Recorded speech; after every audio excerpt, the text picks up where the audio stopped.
tayo. So again, sinasabi kinakailangan ng registration and accreditation requirements under RA 964. Required by law to be registered with the HLRB or ISOT now. Such dealer, registered broker, and accredited salesperson shall first register with the HLRB in accordance with its existing rules and guidelines. So aside from being accredited, you also have to na walang license to sell. Ano yung nakalagay doon sa isa sa mga fines? If you're selling without a license to sell, so sabihin natin 5,000. I don't remember if it's 5 or 10. Sabihin na natin 5,000. Nagbenta ka ng isang property ng isang developer. Walang license to sell. So may penalty ka 5,000. Eh ang nangyari, ang galing mo magbenta. Doon sa developer na yun, na wala pang license to sell, 10 ang nabenta mo.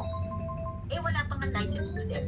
So ngayon, ang mangyayari, ang sabi po dito, shall be fined for each act.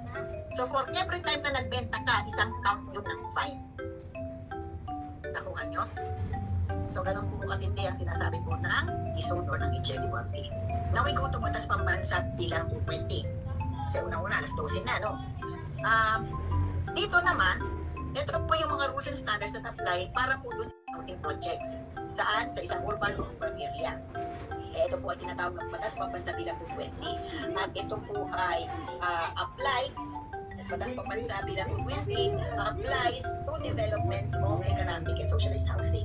So dito po sinasabi na kailangan, again, we have to comply with the standards required. Kasi dito po, merong mga basic standards.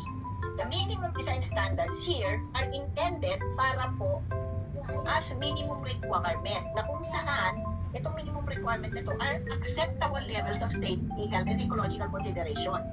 So ito naman po ay dapat na sinusunod ng mga developers. Bakit gusto na malaman natin ito? Kasi again, kung magbebenta po tayo, we have to make sure that we are complying to the requirements of the law insofar as the standards of the properties that we are selling.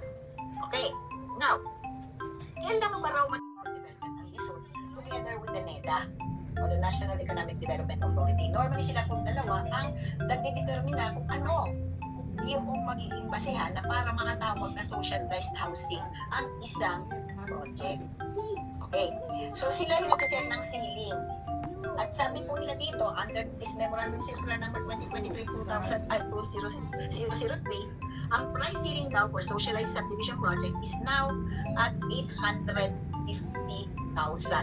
with a minimum floor area of 28 square meters alongside a loft or of not less than 50% of the base structure or 32 square meters. So para matawag siya na socialized subdivision project, dapat po ang halaga nito or ang bentahan nito ay 850,000 pesos. Now, so hindi lang naman house and lot naging sa ano tawag na naging socialized. Ngayon, meron na rin po tayo mga social. Ayun, tama na sagot na pala ni Sir Roby, pwede ka ba mag-offer? Hindi nga, alam ko bakit hindi po pwede. Kaya yung isang tao lang yung pwede mag-apply para sa inyo. Remember that yung inyong accreditation, hindi kayo yung mag-apply. It's allowing you to be the one to process in his behalf. Nakuha nyo? Bakit, what if the broker doesn't want to dislodge? Bakit ayaw mo naman sa broker, kaya gusto mo na siya magpa-dislodge?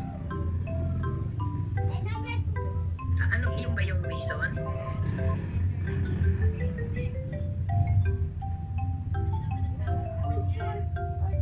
Kasi kung ayaw niya, ikaw mo reklamo pa. Bakit? There has to be a reason why ayaw niya ikaw i-dislodge. Baka sasabihin niya kasi meron kang accountability sa kanya. Pero ganito yan yung pag-dislodge sa inyo, it doesn't necessarily na okay, sana nag-file na RF kasi dapat magpa-file si broker ng RF according to Res 1588 magpa-file. Pag nag-file, hanggang